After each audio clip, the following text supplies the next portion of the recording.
નમસ્કાર વિદ્યાર્થી મિત્રો, ગુડ મોર્નિંગ્સ. બીએસસી સેમ 3ની અંદર વિદ્યાર્થી મિત્રોનું સ્વાગત છે. બરાબર, આપણે લાસ્ટ લેક્ચરની અંદર વિદ્યાર્થી મિત્રો ભણ્યા હતા કે સ્ફટિક ક્ષેત્રવાદનો સિદ્ધાંત. બરાબર ને, એની અંદર આપણે છે એની સ્ફટિક ક્ષેત્રવાદની જે છે એ મુખ્ય ધારણાઓ આપણે ભણ્યા હતા કે ક્રિસ્ટલ ફિલ્ડ થિયરી કોને કહેવાય. હવે સ્ફટિક ક્ષેત્રવાદનો જે સિદ્ધાંત જે છે એ તમને ખ્યાલ છે કે બેથ અને વાનલેક નામના વૈજ્ઞાનિકે સૌ પ્રથમ છે રજૂ કર્યો હતો. બરાબર, એની અંદર વિદ્યાર્થી મિત્રો છે આપણે 5 ડી કક્ષકો ભણ્યા હતા: dxy, dyz, dzx, dx² - y² અને dz².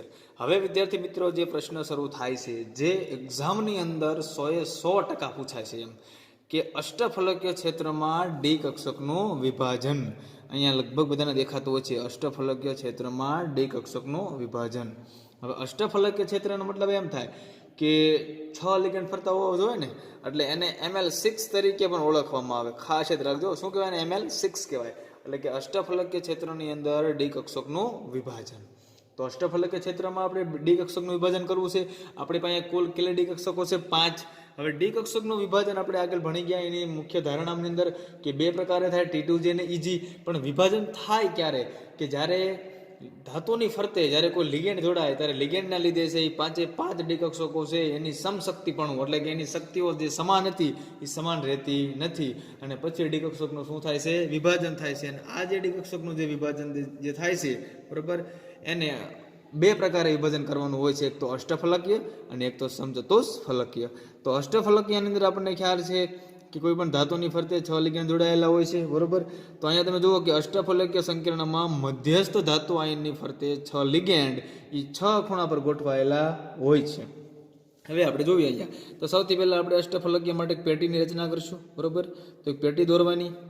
બરોબર, આ પેટીની અંદર જે છે એ 6 ખૂણા ઉપર તમને ખ્યાલ છે કે શું ગોઠવેલું ઉપર? લિગેન્ડ ગોઠવેલા હોવા પડે. બરોબર, અહીંયા જે 6 પેટી જે 6 ખૂણા જે છે, આ 6 ખૂણા ઉપર છે એ લિગેન્ડ ગોઠવેલા હોવા પડે. બરોબર, વચ્ચે કોણ? મધ્યસ્થ ધાતુ આયન હોય છે. બરોબર, એટલે કે તમે અક્ષના નામ પણ આપી શકો છો. ધારો કે અહીંયાથી કોઈ તમે એક અક્ષ દોરો. બરોબર, તો આને ઝેડ અક્ષ કહી દો. બરોબર, અહીંયા વચ્ચેથી કોઈ અક્ષ દોરો, આ જે હોય એને એક્સ કહી દો. બરોબર, ઉપર જે કોઈ દોરો અક્ષ એને કઈ કહી દો? એને વાય કહી દો. ચાલો, બરોબર, એક્સ વાય અને ઝેડ. અહીંયા ઝેડ ડેશ, અહીંયા વાય ડેશ અને અહીંયા એક્સ ડેશ. બરોબર ને, આ એમ, આ 1 લિગેન્ડ, આ 2, બરોબર, આ 3, આ 4, આ 5 ને આ 6 થઈ ગયા ને. એટલે અહીંયા લખી નાખવાનું M+ એટલે ધાતુ, અને O એટલે ટૂંકમાં ખાલી O એટલે લિગાન્ડ. બરોબર, અથવા લિગેન્ડ. ચાલો, હવે વિદ્યાર્થી મિત્રો લિગેન્ડ જે છે, બરોબર, એ 2 પ્રકારે જોડાય છે. એક તો ધાતુ આયનની નજીકથી હોય ત્યારે તેની દિશામાં રહેલી કક્ષકો સાથે જોડાય. બરોબર, એટલે કે જે દિશામાં લિગેન્ડ ધાતુ હોય એ જ દિશામાં લિગેન્ડ જોડાય તો એનું આકર્ષણ કે સોરી એનું અપાકર્ષણ કેવું હોય? સૌથી વધારે હોય છે. બરોબર ને, એટલે લિગેન્ડ છે એ ધાતુ આયનની નજીક આવે ત્યારે તેની દિશામાં રહેલી ઈજી કક્ષક એટલે કે વધુ અપાકર્ષણ છે એ અનુભવે છે. એટલે અહીંયા શું લખવાનું કે ધાતુ આયનની નજીક જ્યારે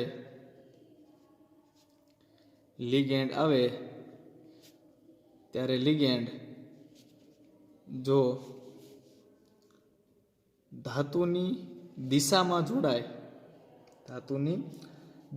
જોડાય તો તેની વચ્ચે અપાકર્ષણ સૌથી વધારે હોય છે. બરાબર ને, એટલે કે જો ધાતુ આયનની નજીક જ્યારે લિગેન્ડ જોડાય, એટલે કે આપણને ખ્યાલ છે કે સૌથી પહેલાં તો લિગેન્ડ છે ધાતુની નજીક હોવા પડે. ધાતુની નજીક હોય તો જ લિગેન્ડ છે. બરાબર, એની વચ્ચે અપાકર્ષણ થાય.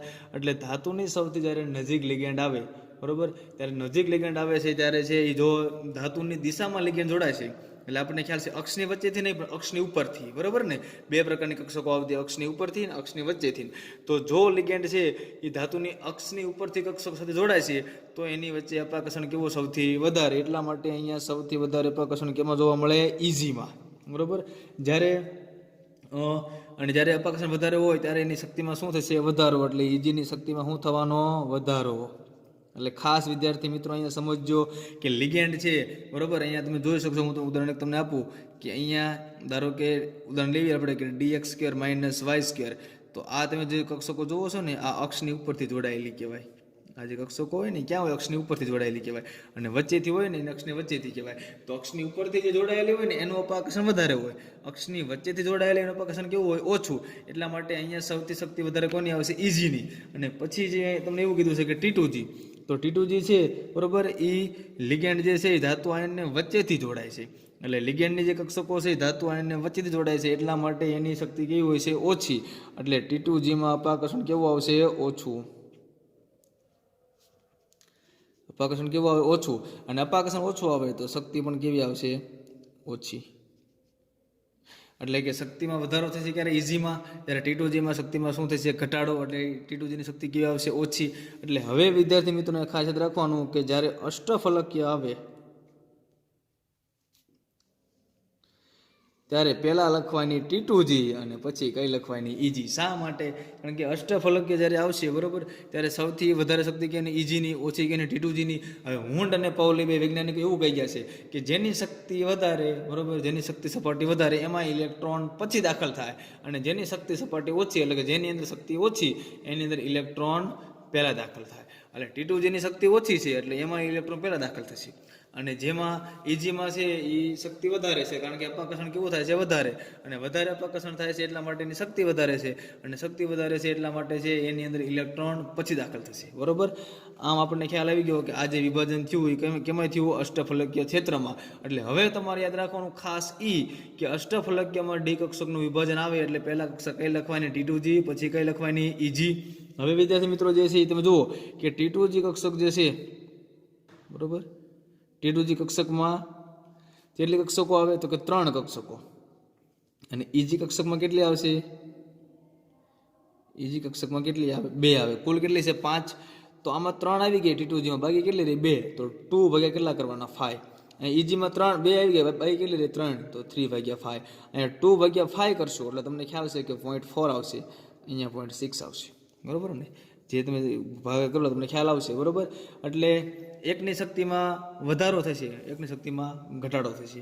એટલે હવે તમે જુઓ કે ઇઝીમાં જે 2/4 જે છે ને 2/5 બરોબર, એટલે આની શક્તિમાં છે શું થશે, ઘટાડો થશે. એટલા માટે આ નિશાની કેવી આવશે, માઇનસ.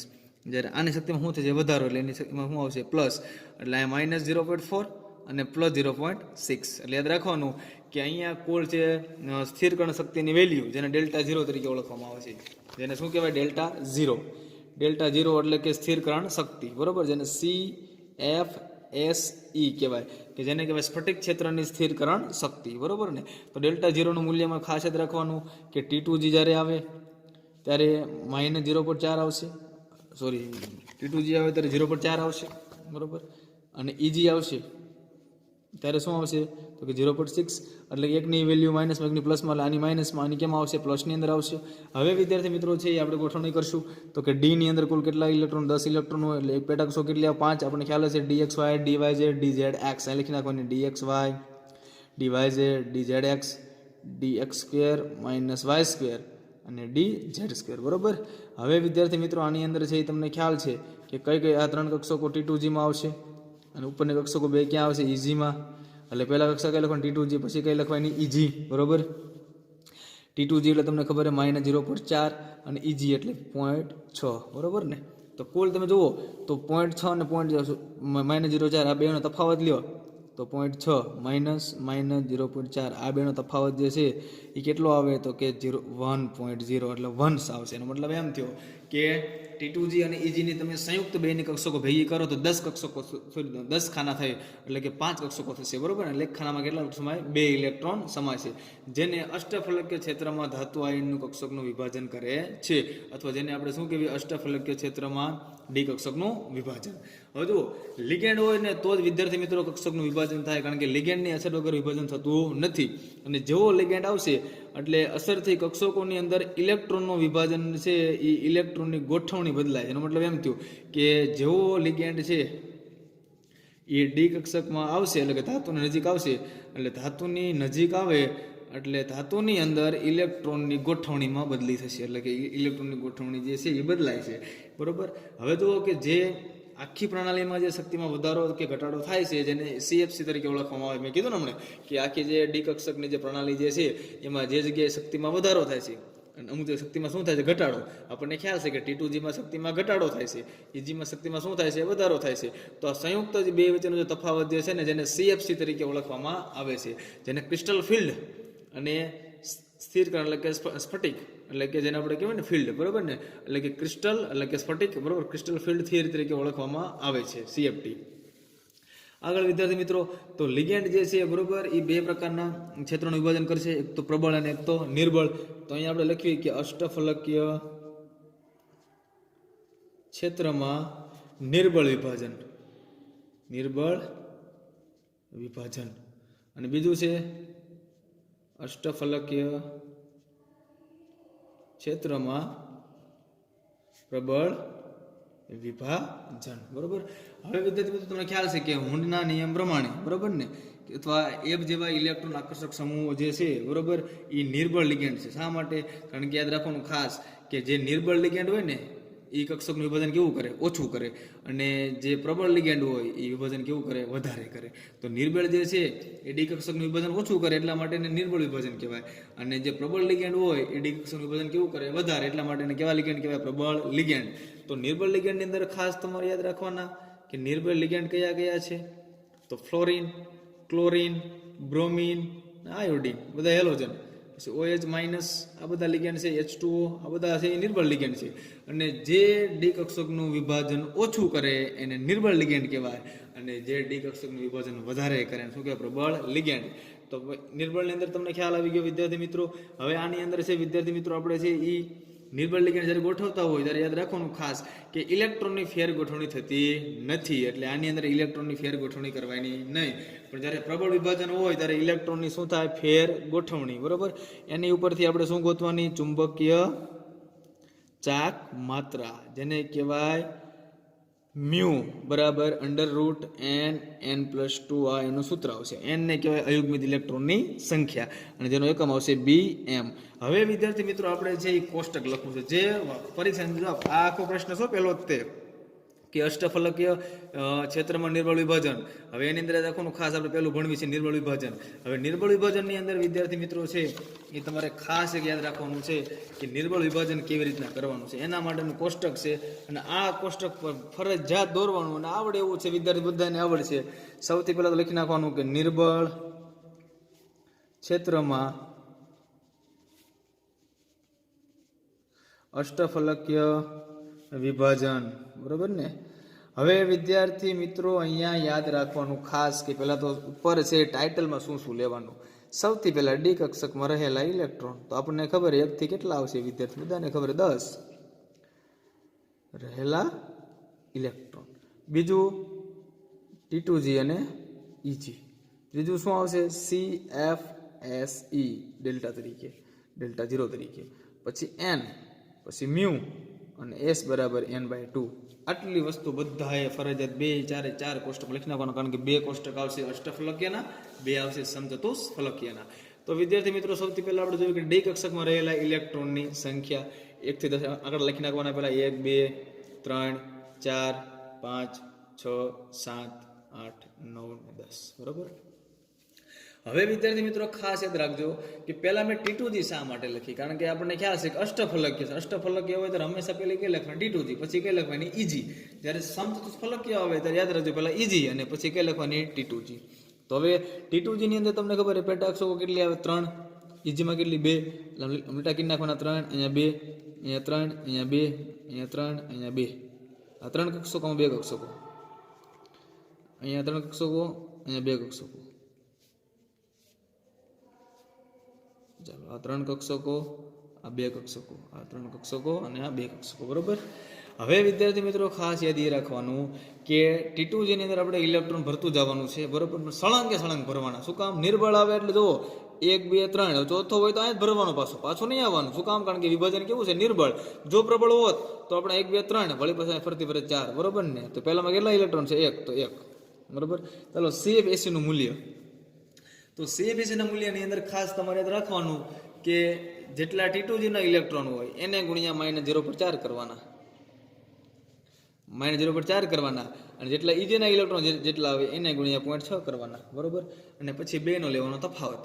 2 નો શું લેવાનો? તફાવત. એટલે આમ લેવાનો કે T2G માઇનસ EG, એટલે કે T2G માં માનો કે 0.4 છે, એનો જવાબ 0.4 ગુણ્યા જેટલા ઇલેક્ટ્રોન હોય માઇનસ 0.6 EG માં, એને ગુણ્યા જેટલા ઇલેક્ટ્રોન હોય તે. તો પેલા એક એટલે T2G માં કેટલા ઇલેક્ટ્રોન છે? એક જ, એટલે એક ગુણ્યા કેટલા કરવાથી માઇનસ 0.4 એટલે કેટલા આવે? માઇનસ 0.4. હાલો n નું મૂલ્ય અયુગ્મિત ઇલેક્ટ્રોન સંખ્યા કેટલા છે? એક જ, બરોબર ને? એક જ છે ને, આ એક જ કહેવાય, અયુગ્મિત આને કહેવાય, પણ ડબલ હોય તો યુગ્મિત કહેવાય. હાલો મ્યુ, તો મ્યુ બરાબર તમને ખ્યાલ છે અંડર રૂટ શું આવે? n પ્લસ 2, તો મ્યુ બરાબર એમ નામ. ચાલો n ની કિંમત કેટલી આપી છે? પણ 1, તો 1 અહીં મૂકી દો, 1 પ્લસ 2, 1 ને 2 3, 3 1 3, 3 નું શું કરવાનું? વર્ગમૂળ. કેટલું આવે? 1.73. યાદ રાખજો ખાસ, 1.73. ચાલો s, તો s બરાબર અહીં શું મૂકી દેવાના? n ની જગ્યાએ 1, તો 1/2. આવડી ગયું બધાને? ચાલો કેટલા ઇલેક્ટ્રોન આવશે? 2, 1 ને 1 2. ચાલો 2 માટે શું આવશે? 1 માટે -0.4, તો 2 માટે કેટલા? તો -0.4 ગુણ્યા કેટલા કરવાનું? 2, તો કેટલા? -0.8. અહીંયા કેટલા અયુગ્મિત ઇલેક્ટ્રોન આવશે? n બરાબર અહીંયા કેટલા છે? તો 1 ને 1 2, અહીંયા છે ને 1 ને 1 2, એટલે 2 ઇલેક્ટ્રોન્સ. ચાલો 2 મૂકી દો અહીંયા. હાલો n બરાબર 2 મૂકો, તો 2 2 4, 4 દુ 8, 8 નું વર્ગમૂળ કેટલું નીકળે? 2.82. હાલો n દેખાને કેટલા મૂકવાના? 2, તો 2 2 ઉડી જાય એટલે કેટલા વધે? x. ચાલો 1, બરોબર. એની પછી કેટલા ઇલેક્ટ્રોન? 3, તો 1 2 અને 3. ચાલો તો કેટલા આવશે? -0.4 ગુણ્યા કેટલા કરવાના? 3, તો કેટલા? -1.2, કારણ કે 4 તેરી 12, 1 પોઈન્ટ કાપી નાખો, 1.2. ચાલો કેટલા અયુગ્મિત ઇલેક્ટ્રોન છે? તો કે 3, બરોબર. અહીંયા 3 નું મૂલ્ય મૂકો, અહીંયા 3, 3 ને 2 5, 5 તેરી 15, અહીંયા 3 મૂકવાનો પાછા, 5 તેરી 15, 15 નું કેટલું આવે? 3.87. હાલો અહીંયા n બરાબર કેટલા મૂકશો આપણે? 3, તો 3/2. હવે 4 ઇલેક્ટ્રોન છે, તો 1 2 3. હવે પાછું વળવાનું નથી. શા માટે વિદ્યાર્થી મિત્રો? કારણ કે નિર્બળ છે, એટલા માટે ચોથો ઇલેક્ટ્રોન અહીંયા મૂકી દેવાનો, એટલે 1 2 3 અને 4 ઇલેક્ટ્રોન. ચાલો હવે આપણે સૌથી પહેલા -0.4 ગુણ્યા કેટલા કરશું? 3, તો કેટલા થાય? -1.2 પ્લસ 0.6 છે, એને કેટલા ઇલેક્ટ્રોન છે? 1 જ, તો પ્લસ 0.1, 0.6 ગુણ્યા 1, તો 0.6. હવે -1.2 અને 0.6, એટલે કે 12 માં 6 કાઢો એટલે કેટલા વધે? 6. 1. એ વિદ્યાર્થી મિત્રો આગળ આપણે છે એ 4 ઇલેક્ટ્રોન જોશું, બરોબર. તો 4 ઇલેક્ટ્રોન છે એના માટે શું આવશે? તો કે તમને ખ્યાલ છે કે 3 ઇલેક્ટ્રોન માટે શું આવે? તો કે 1 ઇલેક્ટ્રોન માટે -0.4, 3 માટે શું? -1.2, અને એવી રીતના 1 ઇલેક્ટ્રોન માટે 0.6, તો -1.2 પ્લસ 0.6, આ બેની બાદબાકી કરો એટલે કેટલા આવશે? તો કે -0.6. તો -0.6. ચાલો અયુગ્મિત ઇલેક્ટ્રોનની સંખ્યા બધાને ખ્યાલ છે, જેટલા સિંગલ કેટલા ઇલેક્ટ્રોન સિંગલ છે? 4, તો કે અહીંયા 4. હવે n બરાબર 4 મૂકો અહીંયા, તો 4 2 6, 6 ચોક 24, 24 મૂકવાનું વર્ગમૂળ, તો કેટલું આવે? તો કે 4.89, તો 90 ને સમથિંગ, બરોબર ને? ચાલો હવે n બરાબર કેટલા મૂકવાના? 2, સોરી n બરાબર કેટલા મૂકવાના? 4 મૂકવાના ઇલેક્ટ્રોનની સંખ્યા, તો 4 એને ડિવાઈડ બાય કેટલા આવે? 2, તો 2 4 2 ભાગ્યા 2 એટલે કેટલા આવશે? 2. ચાલો એની પછી છે 5 ઇલેક્ટ્રોન, બરોબર. બધાને દેખાય ને 5 ઇલેક્ટ્રોન, તો 1 2 3 4 અને 5 ઇલેક્ટ્રોન. ચાલો 1 નું મૂલ્ય 0.4, તો 3 નું કેટલું? -1.2. તો અહીંયા આપણે કરીશું ગણતરી, જેને આપણે ડેલ્ટા 0 કહીશું, CFC, બરોબર ને? ડેલ્ટા 0 અહીંયા લખી નાખો CFC, ડેલ્ટા 0, બરોબર. સોરી અહીંયા છે તે ડેલ્ટા 0 CFC. તો ડેલ્ટા 0 બરાબર છે એ 1 નું મૂલ્ય છે -0.4. કેટલા ઇલેક્ટ્રોન છે? T2G માં 3, માઇનસ EG માં તો કે 2 ઇલેક્ટ્રોન, તો 2 ગુણ્યા 0.6. ચાલો અહીંયા શું થશે? તો કે ડેલ્ટા 0 બરાબર કરીને -1.2, શું થશે? -1.2, બરાબર ને? પછી અહીંયા શું થશે? તમને ખ્યાલ છે કે સોરી અહીંયા વચ્ચે નિશાની કેવો છે? પ્લસની આવશે, બરાબર ને? 2 તફાવત પ્લસનો, એટલે અહીંયા કેટલા થશે? +1.2. તો 2 નું શું થશે? સરવાળો 0, એટલે અહીં કેટલા આવશે? 0. ચાલો અયુગ્મિત ઇલેક્ટ્રોનની સંખ્યા કેટલા છે? તો કે 5, તો અહીંયા 5, અહીંયા કેટલા આવશે? n બરાબર મૂકી દો 5, અહીંયા 5 ને 2 7, 7 5 35, 35 નું શું કે વર્ગમૂળ? તો કે 5.90 એટલે સમથિંગ, બરાબર. ચાલો n બરાબર કેટલા મૂકી દેવાના? અયુગ્મિત ઇલેક્ટ્રોનની સંખ્યા કેટલા અયુગ્મિત ઇલેક્ટ્રોન છે? 5, તો 5/2. ચાલો હવે 6 ઇલેક્ટ્રોન, તો 1 2 3 4 5, વળી પાછા અહીંયાથી હવે 6. જો અહીંયા વિદ્યાર્થી મિત્રો આપણે સળંગ ઇલેક્ટ્રોન ભર્યા છે. શા માટે? મેં તમને પહેલાં જ કહી દીધું કે નિર્બળ લિગેન્ડ હોય, એટલે કે નિર્બળ વિભાજન હોય, ત્યારે ઇલેક્ટ્રોન કેવા ભરવાના? સરળે, એટલે સળંગે સળંગ. જો તમે સળંગે નહીં ભરો તો ખોટું પડશે, અને પ્રબળ હોય ત્યારે ઇલેક્ટ્રોનની શું થાય? ફેર ગોઠવણી. પણ જ્યારે નિર્બળ લિગેન્ડ છે ત્યારે ઇલેક્ટ્રોનની ફેર ગોઠવણી થતી નથી. ચાલો કેટલા ઇલેક્ટ્રોન છે? તો કે 6. અહીંયા જોવાનું કે કેટલા ઇલેક્ટ્રોન છે? તો કે 1 2 3 ને 4, તો તો 4 ગુણ્યા 0.4 એટલે આપણને ખ્યાલ છે ચોકો ચોકોને 16, 1 પોઈન્ટ કેપ નાખો એટલે -1.6 ઈ પ્લસ આ તો કેટલા 2 એટલે 1.2, ચાલો 1.6 માંથી 1.2 બાદ કરો કેટલા વધે, 16 માંથી 12 બાદ કરો કેટલા વધે, 4 વધે ને -0.4 એટલે -0.4. હવે અયુગ્મિત ઇલેક્ટ્રોન સંખ્યા તો આ તો અયુગ્મિત થઈ ગયા, આ નહીં ગણવાના, તો 1 2 3 ને 4 તો પાછા 4. હવે અહીંયા 4 આવી ગયા, અહીં મૂલ્ય લખી નાખવાનું 4.9, તો અહીં જ આવશે પાછું 2. હવે વિદ્યાર્થી મિત્રો પાછું ઊંધું આવી ચાલુ જવાનું, બરોબર ને, બધાની ગણતરી આવે 1 થી 5 ની ગણતરી થઈ ગઈ, પછી પાછા છે 6 થી 10 માં તો તમને ખ્યાલ હશે બધું મૂલ્ય આવશે એ મૂકતું જવાનું. ચાલો હવે 7 ઇલેક્ટ્રોન માટે 1 2 3 4 5 આ 6 અને આ 7 ઇલેક્ટ્રોન. તો 7 ઇલેક્ટ્રોન માટે શું આવશે, તો કે વળી પાછું મૂલ્ય ગોતવાનું કે અહીંયા કેટલા ઇલેક્ટ્રોન છે 5, તો 5 ગુણ્યા કેટલા ગણા 0.4, તો 5 ચોકને તો કે 20 એટલે -2.0 પ્લસ 1.2 એમનામ જ છે, 20 માંથી 12 કાઢો એટલે 8 વધે, પોઈન્ટ કેપ નાખો 0.8 એટલે માઇનસ. હવે વિદ્યાર્થી ઊંધું હાલ જો આવ્યું ને -0.4 -0.8. હવે અહીંયા કેટલા અયુગ્મિત ઇલેક્ટ્રોન સંખ્યા 1 2 અને 3, તો 3 વધા જાય છે તમારો વેલ્યુ કેટલી આવે 3.87, તો સામે કેટલા જે હોય આવશે 3.2, બરોબર. અહીંયા આવે 8 ઇલેક્ટ્રોન, તો 1 2 3 4 5 6 7 અને 8 ઇલેક્ટ્રોન થઈ ગયા ને. તો જો 6 નું મૂલ્ય શું આવે, 6 ચોકને 24 તો 2.4, બરોબર. શું આવશે -2.4 -2.4 પ્લસ 1.2, હાલો 24 12 કાઢો કેટલા વધે 12, તો -1.2 કેટલા ઇલેક્ટ્રોન, તો કે 2 એટલે 2 સામે શું છે 2.82. અહીંયા કેટલા આવશે, તો સામે 1, તો અહીંયા 1 આવશે. શું કામ, કારણ કે અહીંયા 2 મૂકી દો, 2 ભાગ્યા 2 એટલે કેટલા આવશે 1. એની પછી વિદ્યાર્થી 9 ઇલેક્ટ્રોન, તો 1 2 3 4 5 6 7 8 અને 9. અહીંયા 6 ઇલેક્ટ્રોન છે, 1 ઇલેક્ટ્રોનનું મૂલ્ય કેટલું -0.4, 6 નું કેટલું 6 ચોક 24 -2.4 પ્લસ અહીંયા કેટલા ઇલેક્ટ્રોન છે 3, 1 નું 0.6, 3 નું કેટલું 1.8, 24 માંથી 18 બાદ કરો એટલે 6 વધે એટલે -0.6.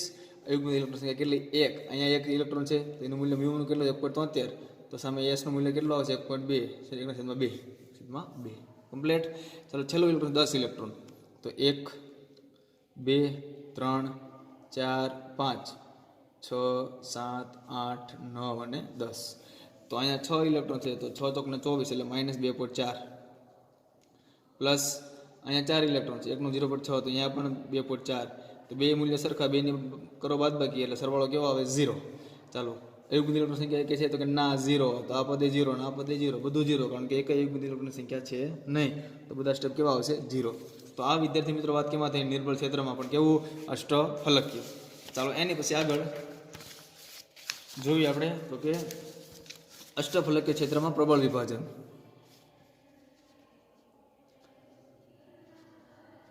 અષ્ટફલકીય ક્ષેત્રમાં પ્રબળ વિભાજન. હવે પ્રબળ વિભાજન કોણ કરે વિદ્યાર્થી મિત્રો, જે પ્રબળ લિગેન્ડ હોય ને એ પ્રબળ વિભાજન કરે, અને નિર્બળ લિગેન્ડ હોય એ વિભાજન કેવું કરે, નિર્બળ કરે. એટલે જે વિભાજન વધારે કરે એને પ્રબળ કેવી આપણે, જે વિભાજન ઓછું કરે નિર્બળ કેવી. તો પ્રબળ લિગેન્ડની અંદર કોણ યાદ રાખવાના, તો કે CO CN, બરોબર, પછી એમોનિયા.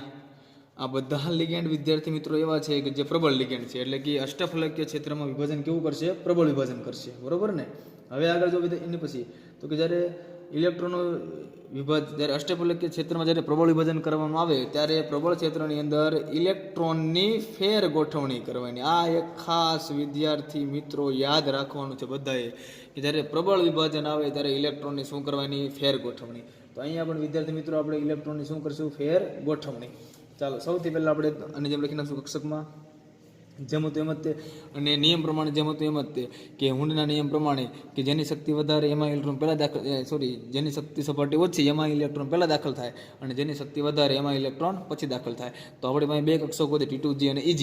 તો અષ્ટફલકીય ક્ષેત્રમાં શક્તિ કોની વધારે આવે, EGની, ઓછી કોની આવે, T2Gની. એટલે પહેલાં ઇલેક્ટ્રોન T2Gમાં દાખલ થાય, પછી એમાં દાખલ થાય EGમાં.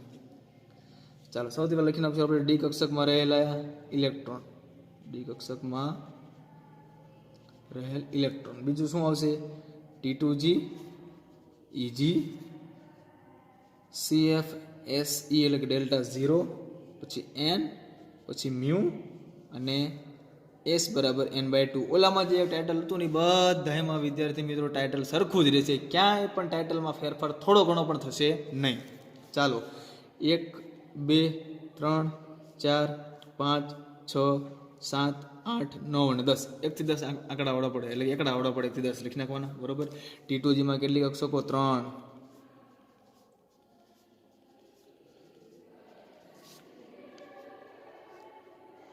1 2 અને 3 EG માં કેટલી 2 1 2 1 2 1 2 બરોબર ને હાલો આ થઈ ગયું બધાને કમ્પ્લીટ ચાલો સૌથી પહેલા કેટલા ઇલેક્ટ્રોન 1 ઇલેક્ટ્રોન તો આમાં સરખું જ આવશે ને 1 એટલે કેટલા તમને ખ્યાલ હશે આની વેલ્યુ કેટલી -0.4 હોય યાદ રાખજો બધું હરખી જ આવશે આમાં 0.6 તો 1 ગુણ્યા કેટલા -0.4 એટલે કેટલા આવશે -0.4 n એટલે 1 મ્યુ એટલે કેટલા હવે ચાલો 1 ની વેલ્યુ 1.73 ખ્યાલ આવી ગયો ને કેવી રીતના અહીં લખી નાખું સૂત્ર એવું લાગે તો મ્યુ બરાબર એ બધા યાદ રહેશે ને n n+2 n શું દર્શાવે અયુગ્મિત ઇલેક્ટ્રોનની સંખ્યા યુગ્મિતની નહીં સિંગલ વાળા કપલ વાળા નહીં ચલો s બરાબર શું આવશે 1/2 હાલો 2 ઇલેક્ટ્રોન તો ઓલાની જેમ જ તે પાછું -0.8 બરોબર અહીંયા 2 1 થી 3 સુધી તો વિદ્યાર્થી મિત્રો સરખું જ આવશે કોઈ ફેરફાર જ નહીં થાય 1 2 અને 3 તો ત્યારે તે શું આવશે -1.2 અહીંયા 3 ઇલેક્ટ્રોન 3.87 અને અહીંયા 3/2 હવે એનો પ્રશ્ન શરૂ થાય કે સાહેબ 4 ઇલેક્ટ્રોન આવે ત્યારે શું હતું આપણે નિર્બળમાં શું કરતા સળંગે સળંગ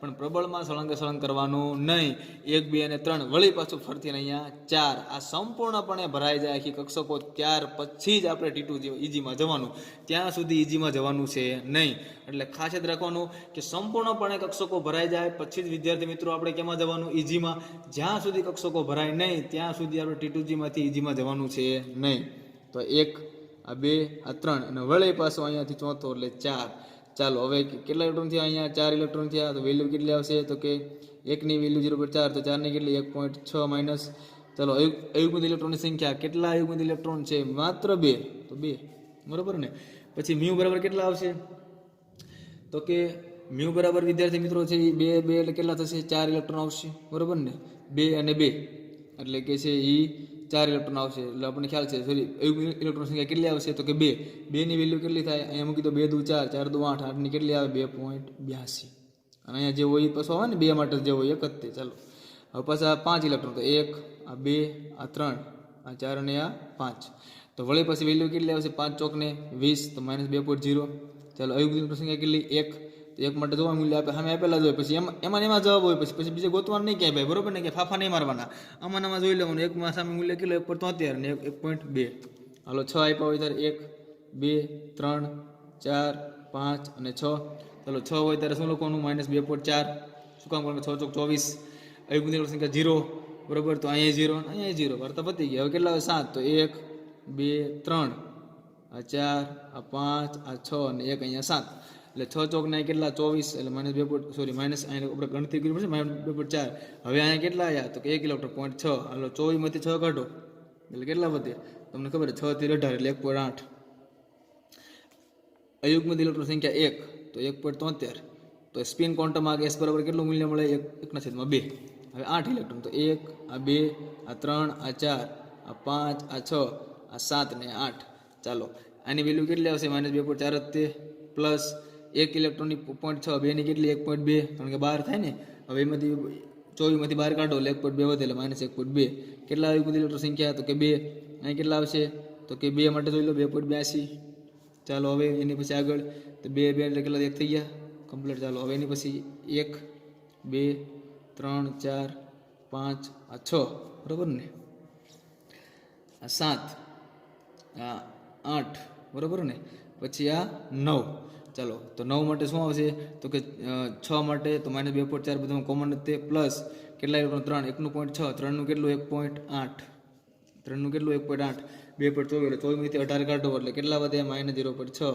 અયુગ્મિત સંખ્યા 1 એટલે કેટલા આવશે પાછા 1.73 વળે 1/2 હવે આ બધા પેક થઈ જશે બરોબર ને તો વળી પાછું અહીંયા તમે સરવાળો કરો તો I24 ને I24 એટલે કેટલા થઈ જાય 0 અહીંયા અયુગ્મિત સંખ્યા 0 અહીંયા 0 અહીંયા 0 તો આ વિદ્યાર્થી મિત્રો વાત થઈ કોની થઈ તો કે અષ્ટફલકીય ક્ષેત્રમાં પ્રબળ અને નિર્બળ વિભાજન બહુ મોસ્ટ ઇમ્પોર્ટન્ટ નહીં 100% પૂછાય છે ત્યાં બે બંને કોઠા બધાના આવડવા પડે 1 થી 10 આંકડા આવડશે ખાલી મિત્રો છે એટલું યાદ રાખવાનું કે પ્રબળ વિભાજન આવે ત્યારે ઇલેક્ટ્રોનની ફેર ગોઠવણી કરવાની નિર્બળ જ્યારે આવે ત્યારે ઇલેક્ટ્રોનની ફેર ગોઠવણી કરવાની છે નહીં અને સળંગે સળંગ ભરવાના T2G અને EG ના મૂલ્ય રાખજો T2G ના 1 નું મૂલ્ય -0.4 અને EG નું કેટલું 0.6